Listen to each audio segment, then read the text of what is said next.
ஊருக்கு வந்ததுலேருந்தே சருக்கு கொஞ்சம் எக்ஸ்ட்ராவே 2 கொம்பு முளைச்சிருச்சுன்னு சொல்லலாம். கீழே இறங்கி வரவுமே ரோட்டு சைடு தாங்க ஓடுறான். அவனை கண்ட்ரோலே பண்ண முடியல. ஃபுல் டைம் அவனை என்கேஜ் பண்ணுற மாதிரியே தான் இருக்குது. குட்டி தம்பிக்கு ஃபீட் பண்ணிட்டு இருக்கிற நேரம் அத்தை மாமா அவர் கூட இருப்பாங்க. ஆனால் அவங்களாலே பேலன்ஸ் பண்ண முடியல. அந்த அளவுக்கு துருன்னு சேட்டை பண்ணிகிட்டே இருக்கான். அப்பா அம்மா எங்களை பார்க்கறதுக்காக ஊருக்கு வந்திருந்தாங்க. அவங்கள பார்க்கவுமே சார் கொஞ்சம் குஷி ஆயிட்டாரு.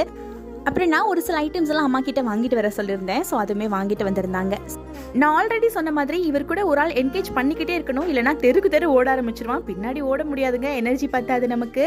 அத்தையே வீட்டில் கோழி வளர்க்குறாங்க. அப்பப்போ இறை சாப்பிட்றதுக்காக வரும். அதை கொஞ்சம் நேரம் வேடிக்கை பார்த்துட்டு இருந்தாரு. அப்புறம் அப்பா அம்மாவுமே சாப்பிட்டு கிளம்பிட்டாங்க. ஊர்ல இருந்து மதுரைக்கு போகிறதுக்கு கரெக்டாக 2.5 hours ஆகுங்க. பஸ் கிடைச்சாதான். பஸ் கிடைக்கல, கொஞ்சம் லேட் ஆயிடுச்சுன்னா எக்ஸ்ட்ராவே டைம் ஆகும். ஸோ அதனால சாப்பிட்டோன்னே கிளம்பிட்டாங்க. ஆஸ் யூஷுவல் தான் நம்ம சார் அழுக ஆரம்பிச்சிட்டாரு. தேம்பி அழுக ஆரம்பிச்சிட்டாரு. அதனால அத்தை கொஞ்ச நேரம் அந்த எண்டு வரைக்கும் போயிட்டு விட்டுட்டு வரேன் அப்படின்னு சொன்னாங்க. வந்துமே கண்ட்ரோல் பண்ண முடியலங்க. ஆனால் நம்ம சாருக்கு ஒரு நல்ல பழக்கம் இருக்கு. செல்ஃபி மிரர் ஆன் பண்ணி வச்சிட்டோம் அப்படின்னா அழுகாம அதை பார்த்து வெக்கப்பட ஆரம்பிச்சிருவாரு.